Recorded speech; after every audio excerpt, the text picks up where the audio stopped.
Boa noite.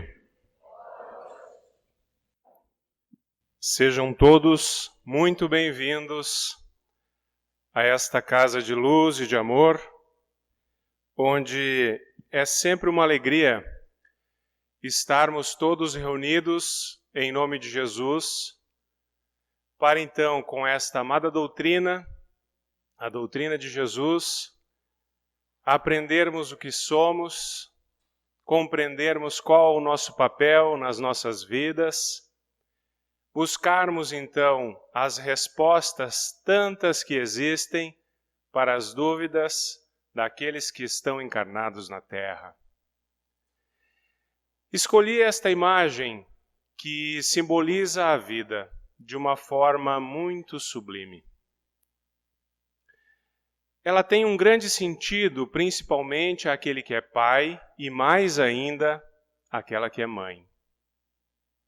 Quando falamos de reencarnação, falamos de vida, falamos de renovação, falamos de recomeçar.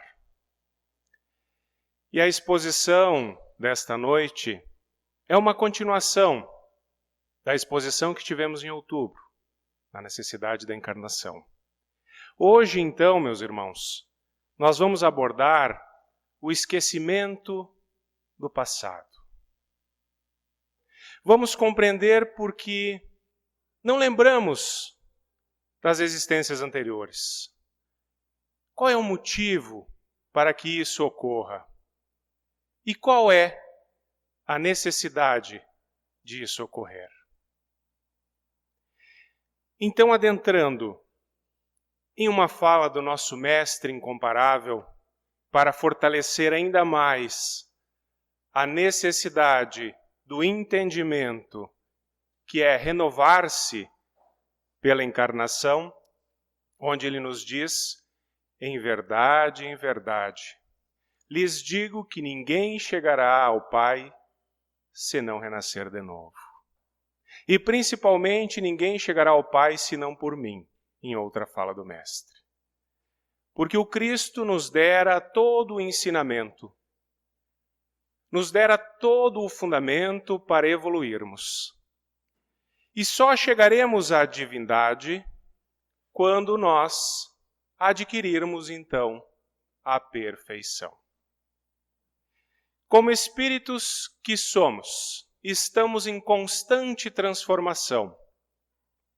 Temos a necessidade de reiniciar novas jornadas através das reencarnações, para então deixar para trás aquilo que nos prende aos grilhões do sofrimento.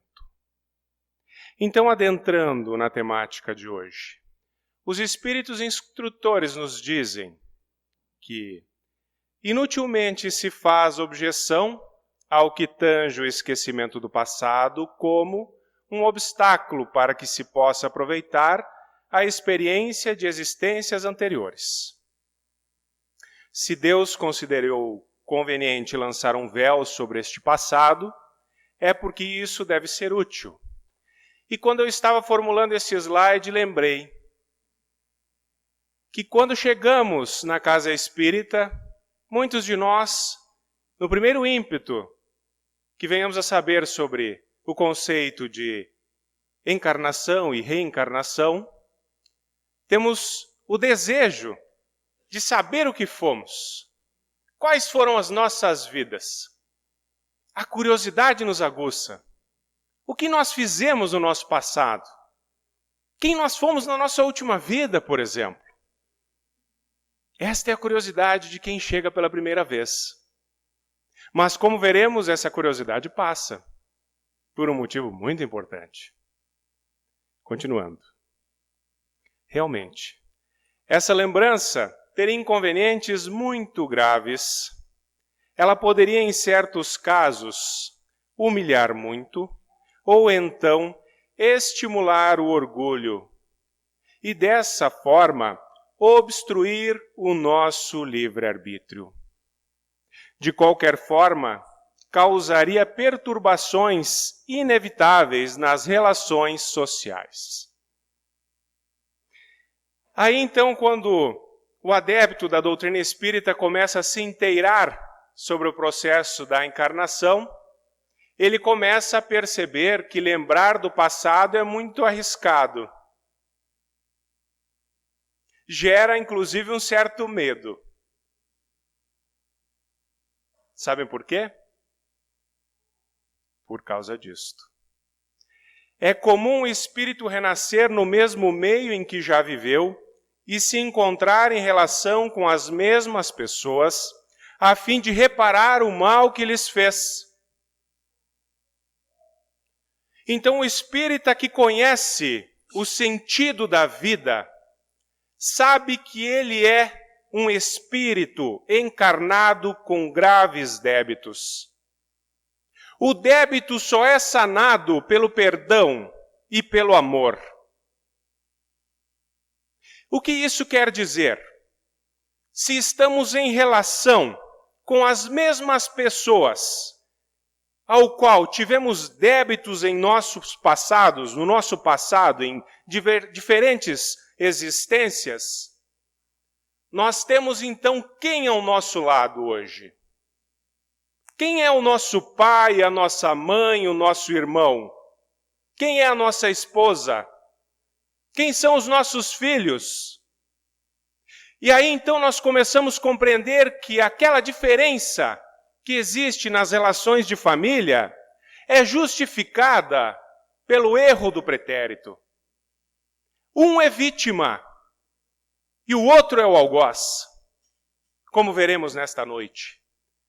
Então, não há possibilidade de nós sabermos o passado, porque se estivermos numa relação kármica, resgatando um pretérito de erros, teremos ao nosso lado um algoz. E como nos sentiríamos diante disso? Ou uma vítima?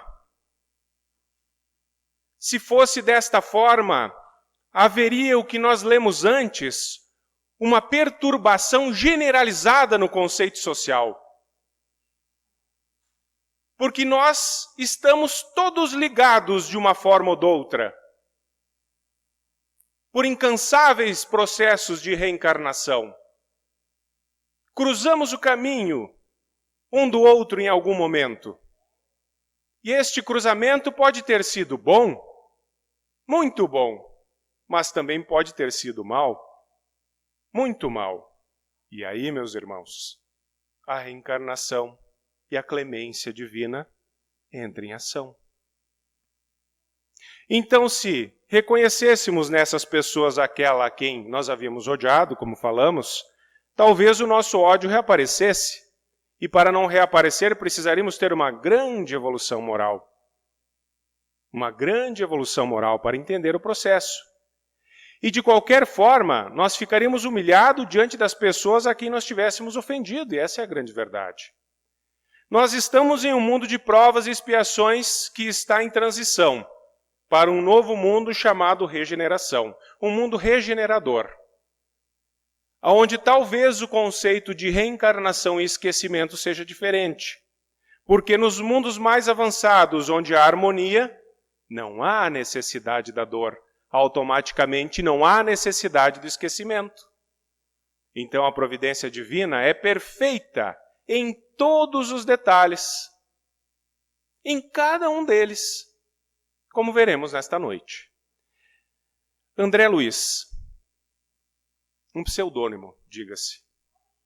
Um espírito grandioso, que também foi falho como nós, médico carioca, desencarnou precocemente, quando se deu por conta do seu estado de espírito, recobrou a consciência e estava no umbral.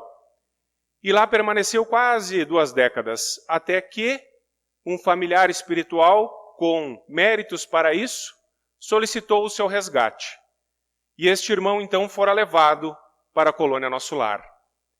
E após o preparo necessário à evolução, se dedicando ao bem, este irmão então começou a nos deixar grandiosas pérolas por nosso querido Chico Xavier.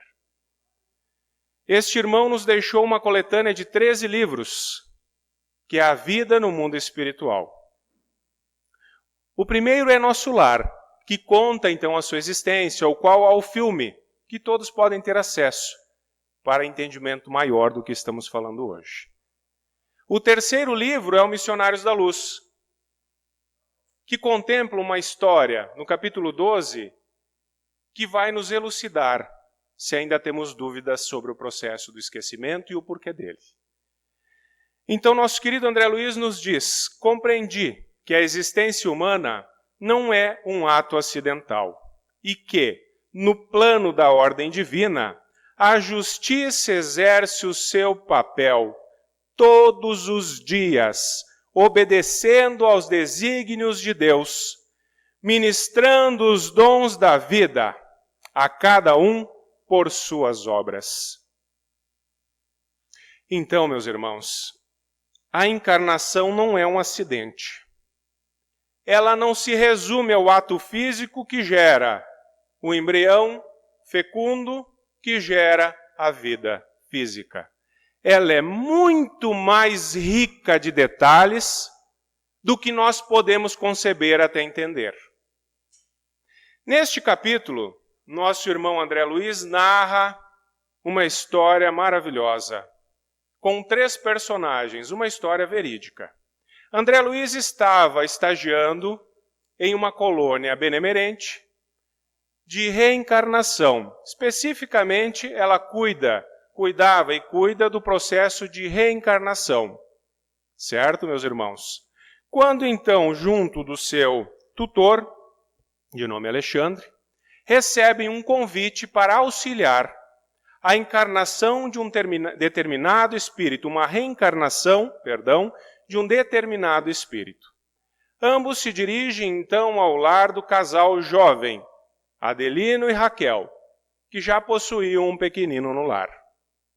Lá estava então um irmão que lhes era caro, de Alexandre, digo, e de outros irmãos, suplicando o auxílio para reencarnar novamente, visto que estava tendo ele dificuldades pela não aceitação do nosso irmão, do personagem ali, Adelino. Então, buscam eles a resposta no passado. E qual era o passado, meus irmãos? Na existência anterior, Adelino e Raquel também eram um casal. Porém, o espírito de nome singular, Sigismundo, investiu sobre Raquel, fez com que ela cometesse adultério na existência anterior. E para bem de possuí-la para ele, assassinou nosso irmão Adelino. Adelino fora para as zonas inferiores, pelo ódio, pelo rancor. Se desestabilizaram Raquel e Sigismundo em tempos contínuos. Também desencarnaram e foram para as regiões inferiores. Cada um teve o seu momento de depuração, de sofrimento. Onde nosso irmão Sigismundo, então, retornando à pátria espiritual, como André Luiz, começa, então, a se direcionar, a se dirigir para o bem e se esforçando a isso. Trabalhou incessantemente nas esferas de resgate dos sofredores. Quase 30 anos ele permanecera, então, trabalhando em prol dos sofredores. Para quê? Para que tivesse o mérito, meus irmãos, de solicitar uma encarnação com esses irmãos ao qual ele estava preso pelo débito que havia feito. Neste triângulo amoroso houve um grave débito adquirido perante a providência divina, que só cessa mediante ao arrependimento, o perdão que se dá pelo sentimento do amor, que é uma encarnação, como pai e filho. Antes de reencarnarem, Adelino e Raquel haviam adquirido o compromisso de aceitá-lo como filho. Porém, o esquecimento do passado fez com que Adelino não lembrasse deste compromisso em estado de espírito. Então, quando dormente no seu corpo, ou dormindo no sono profundo em seu corpo ele estava, o espírito tomava uma certa consciência e uma repulsa de Sigismundo, e não deixava-o se aproximar.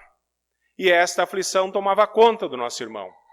Com as investidas, então, dos nossos benfeitores espirituais, conseguiram eles, então, persuadir Adelino a receber em seus braços o espírito que era sofredor, necessitado do resgate, como seu filho.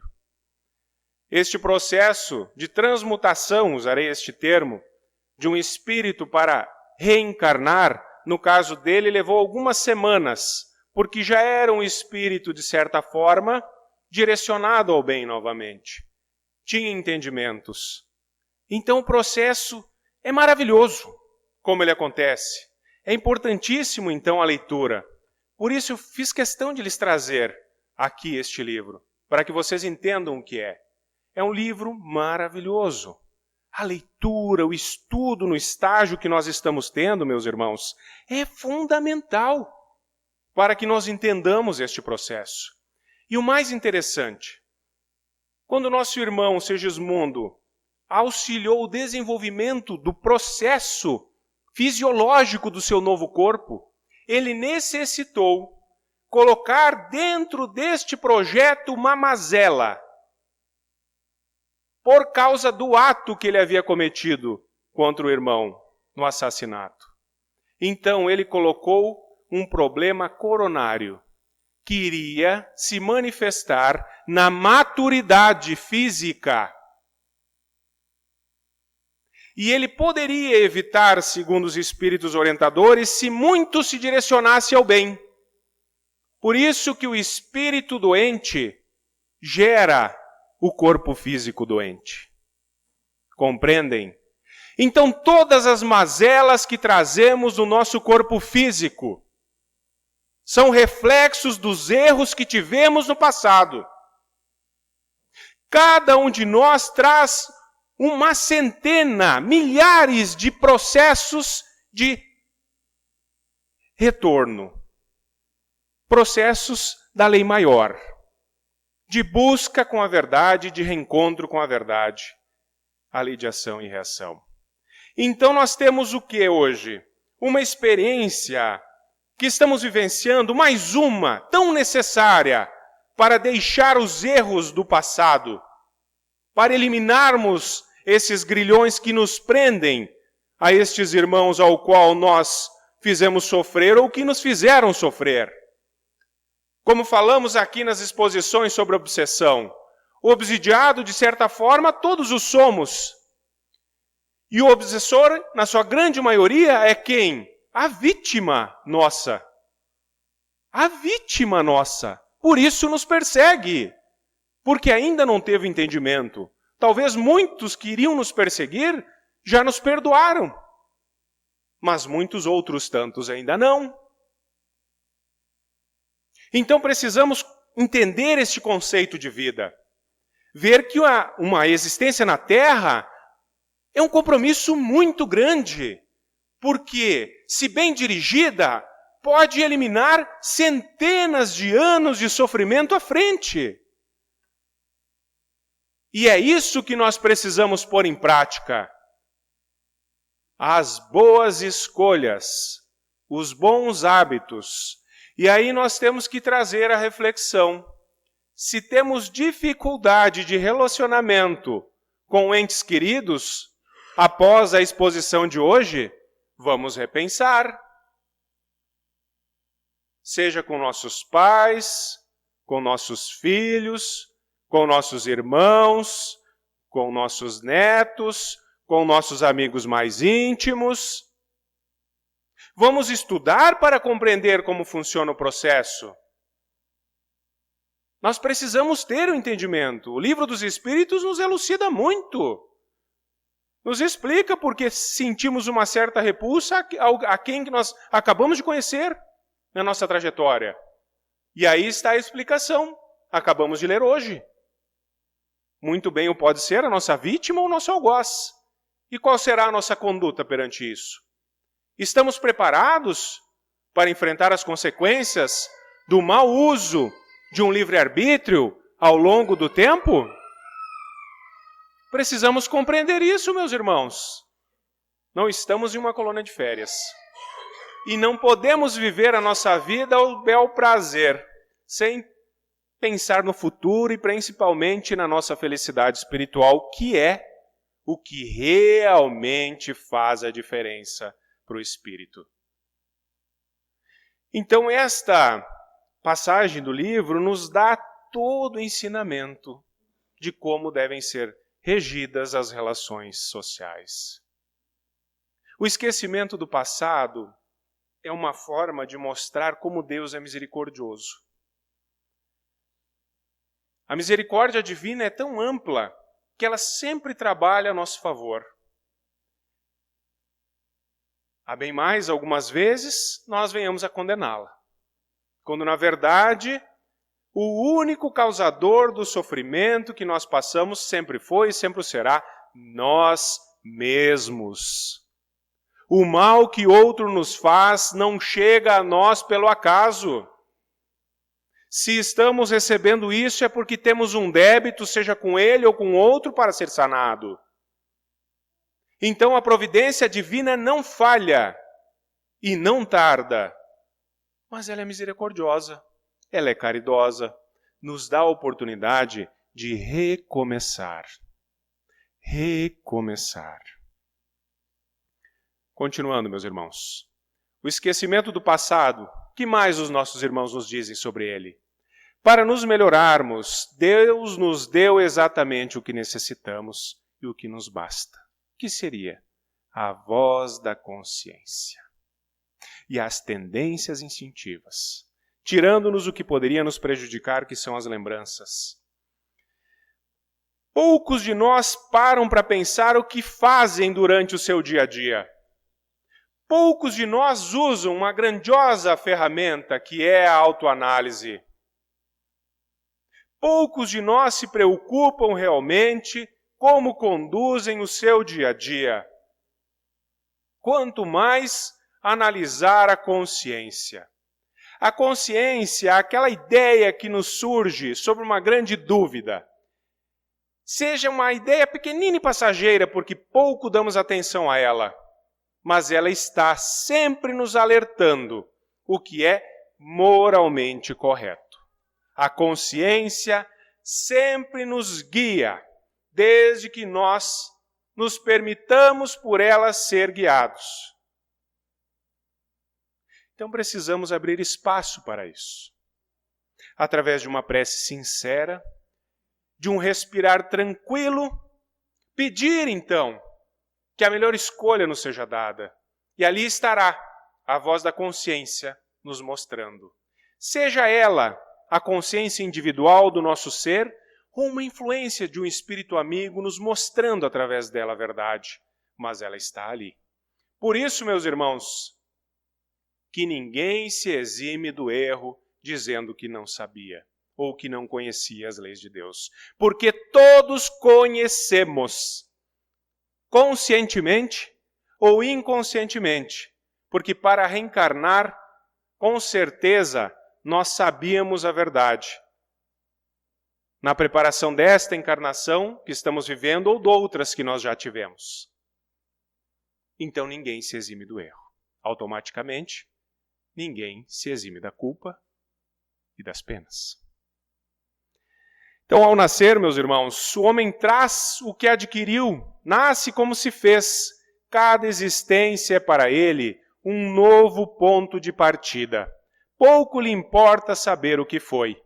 E aí então está a resposta do porquê nós espíritas, que estudamos, que buscamos o conhecimento, não queremos saber o passado. Porque ele é doloroso, porque ele é sofrível e porque muitos de nós, ou talvez todos, não teremos condição psicológica e moral para lidar com as más escolhas do nosso passado. Então, tudo faz sentido. Tudo faz sentido. E eles nos dizem mais.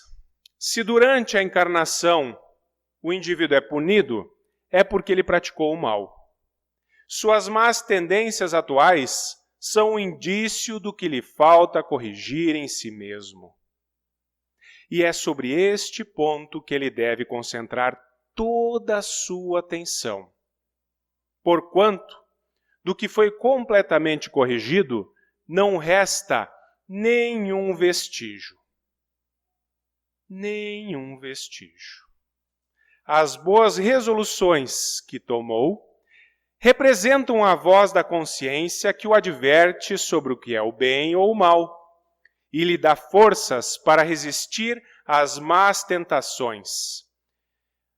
Então, meus irmãos, se nós sofremos em nossas vidas, é porque merecemos.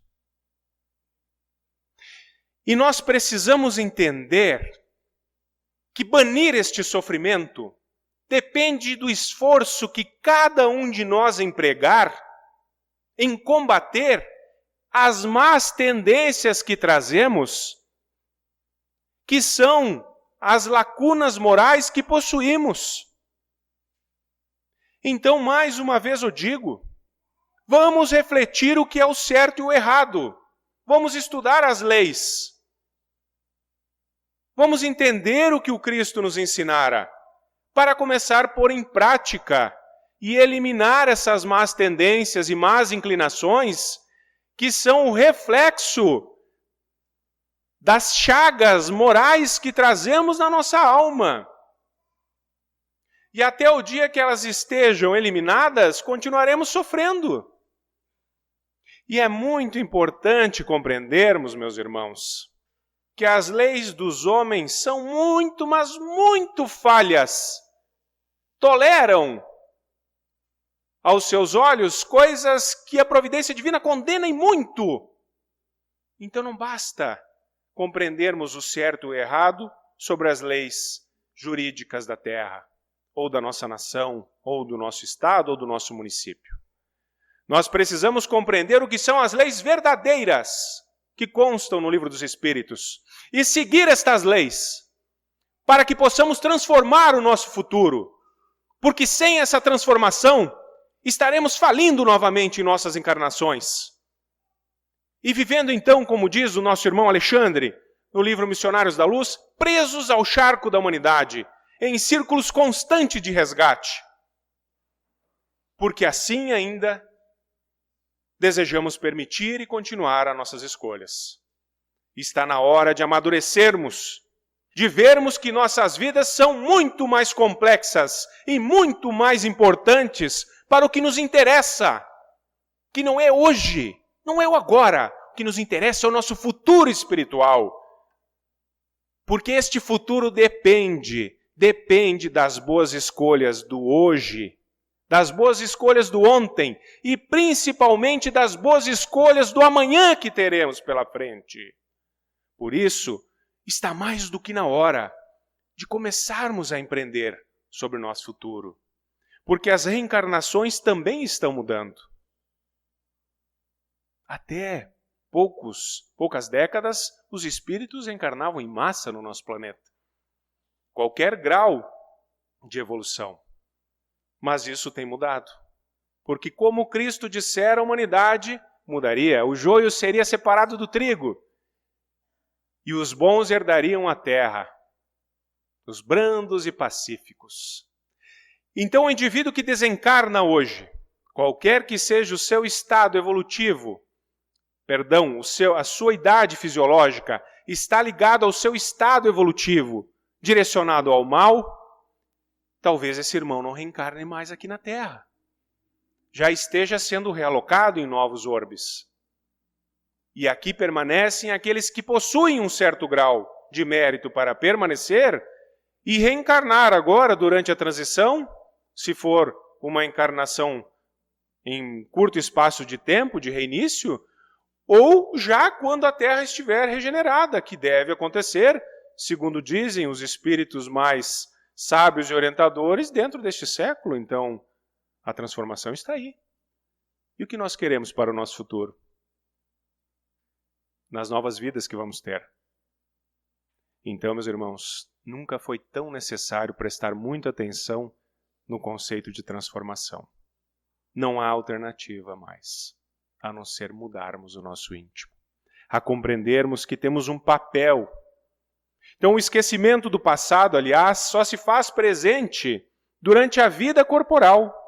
voltando à vida espiritual, o espírito recupera a lembrança do passado. Então, quando a gente desencarna, nós recuperamos um certo espaço de tempo de nossas vidas. Talvez não todo, mas boa parte dele sim. Em verdade, pode-se dizer que o espírito não perde jamais a sua consciência, mesmo encarnado. Durante o sono do corpo, o espírito então desfruta de uma certa liberdade e tem consciência dos atos anteriores, sabe por que sofre e sofre justamente. Então foi o que aconteceu com o nosso irmão Adelino. Quando ele retornava ao estado de espírito durante a vigília, tinha uma repulsa pelo nosso irmão Sigismundo, que ele não sabia ao certo o porquê, mas sentia. Então está tudo ligado. Então, quando nós temos este sentimento por alguém encarnado que está em nossas vidas, está na hora de começarmos por aí mudar o nosso conceito. E não ver ele como um algoz, mas muito possivelmente como uma vítima, para que o amor do Mestre Jesus toque as nossas vidas. E assim a gente consiga transformar o fel em amor. E o Mestre nos dissera, no Sermão da Montanha, na sua primeira grande prédica, quando ele estava com seus 30 anos, bem-aventurados os aflitos, porque serão consolados. E o que ele quisera nos dizer com isso? Os Espíritos Amigos nos dizem que, nestas palavras, Jesus quis dizer que deveis sentir-vos, em certo ponto, felizes por sofrer. Porque vossas dores neste mundo são a dívida das vossas faltas passadas. E essas dores, quando suportadas pacientemente sobre a terra, vos poupam séculos de sofrimentos na vida futura. Foi o que falamos antes. E o Cristo dissera, uma boa ação quita um débito de centenas de outras más ações.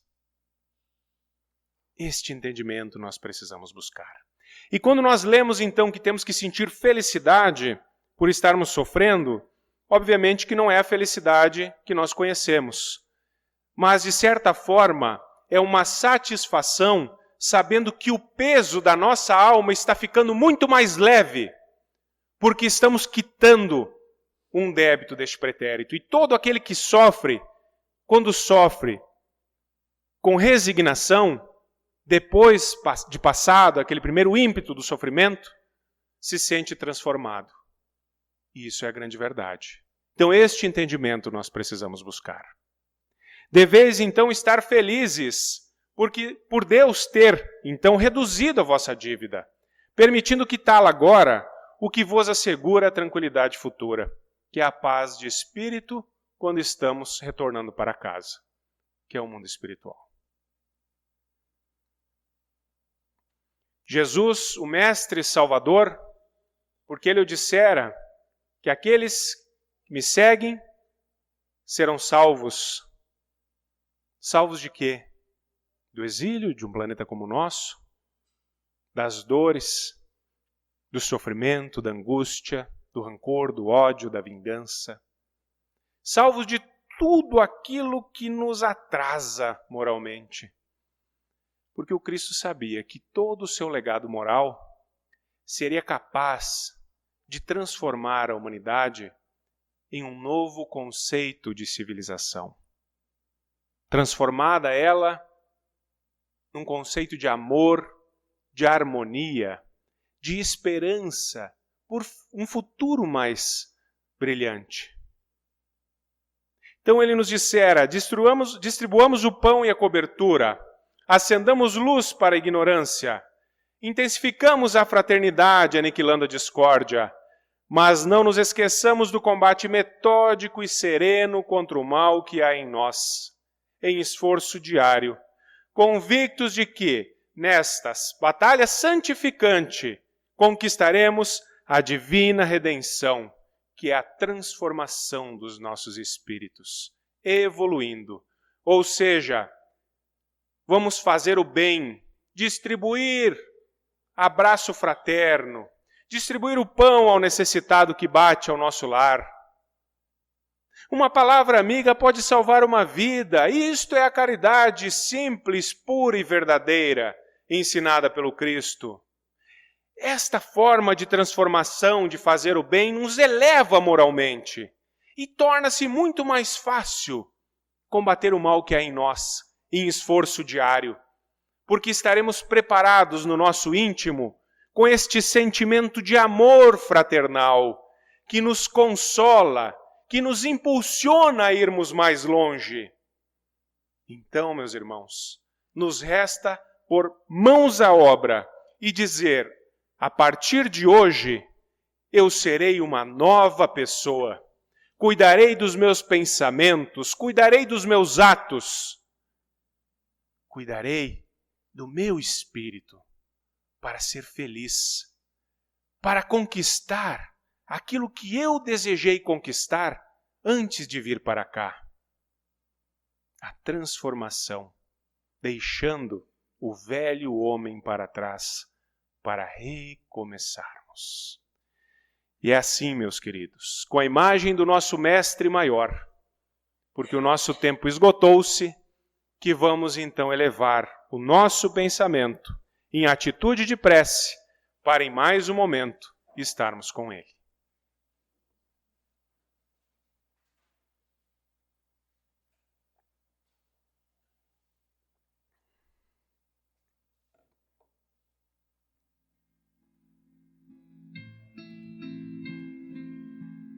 Mestre querido, que neste momento o Senhor nos permita rogarmos a Ti o amparo, Mestre, para as dores do corpo, para as dores da alma.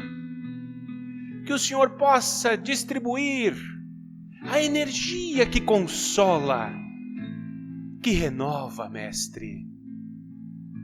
Sabemos, Mestre querido, o quão somos falhos perante Ti e perante nosso Pai. Mas sabemos que o Senhor nos dá a clemência, nos dá a força, nos dá o amor para transformarmos as nossas vidas, os nossos espíritos. Te peço, Mestre querido, estenda a mão consoladora sobre todos aqueles que sofrem, nos lares. Todos aqueles que choram, Mestre, têm uma esperança em um novo amanhã. Que nossos governantes recebam a lucidez para trabalharem por toda a humanidade, por todo este povo, Brasil, coração do mundo, pátria do Evangelho. Mestre querido, que possamos ter o equilíbrio do corpo e da mente para fazer as boas escolhas. E que as energias que rogamos, Mestre, o Senhor distribua aos orfanatos, aos hospitais, aos asilos, aos presídios, porque todos somos Teus irmãos. E se erramos ontem ou hoje, precisamos de Ti para acertar amanhã. Mestre dos mestres, obrigado, Mestre, muito obrigado. E abençoados por Vós e em Teu nome, te pedimos a permissão para encerrar a exposição da noite de hoje, certos de sentir a fonte da vida mais pura e sublime, que é o vosso amor habitando em nós. Que assim seja.